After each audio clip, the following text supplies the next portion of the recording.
your mind is a beehive, constant buzzing. Plans, worries, to-do lists, what-ifs. You wear this buzz as a badge of honor. I'm just a thinker. My mind is always busy. But what if that noise isn't productivity? What if it's the sound of something hiding? Your busy mind isn't deep. It's scared. And it's using complexity to avoid one simple thing. Meet Riya. By all accounts, she is a thinker. Her mind is a browser with 100 tabs open all the time. Planning a project leads to researching 10 different tools, which leads to reading about productivity systems, which spirals into comparing her life to strangers online.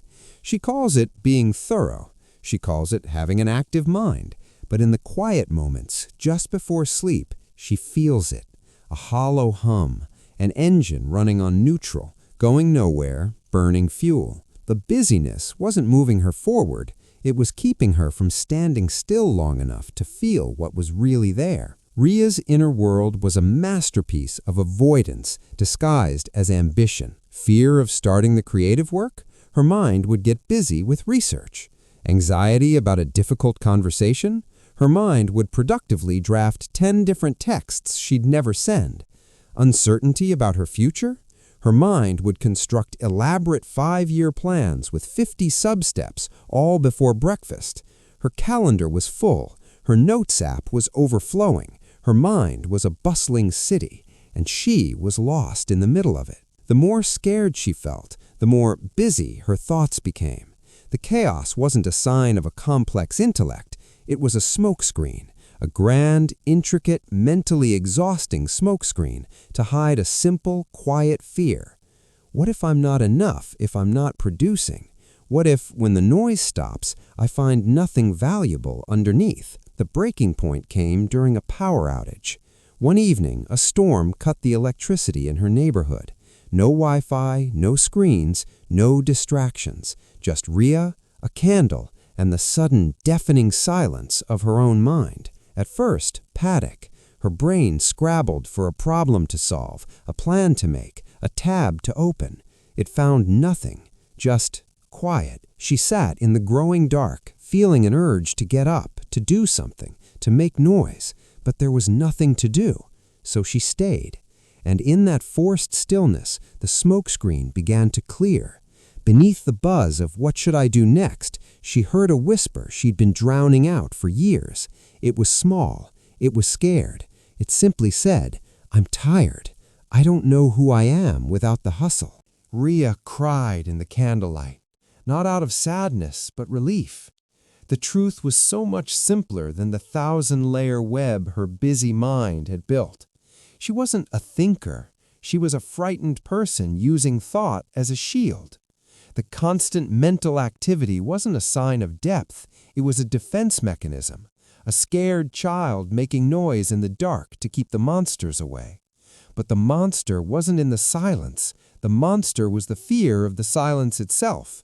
The fear that without the constant doing, thinking, and planning, she would be empty, unworthy. In that dark room, she made a promise to that scared part of herself. You don't have to perform to be worthy of peace. A busy mind is not a sign of intelligence. It is often a sign of unprocessed fear. Fear of emptiness, fear of irrelevance, fear of the present moment.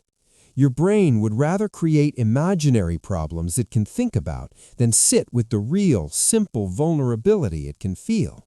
Think about it. When you're truly engaged in something you love, your mind isn't busy. It's focused, it's clear, it's quiet. The busy mind shows up in the in-between spaces, the moments before action, the stillness after failure. It's the mind's attempt to create a sense of control where there is none. It's not productivity, it's procrastination of the soul. When the power came back on, Riya didn't rush to her devices. She sat a while longer. The buzz tried to return.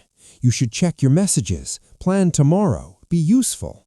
But now she recognized it, not as her voice, but as the scared guard trying to get back on duty. She now schedules silence. 5 minutes a day, she just sits. The busy mind protests. It throws up urgent thoughts, clever ideas, random worries. She acknowledges them. Ah, there's the scared one making noise again, and lets them pass like clouds. She is learning to differentiate between the noise and the signal, between the fear and the intuition. Your worth is not measured by the RPM of your thoughts. Your value is inherent, and it can only be felt in the quiet.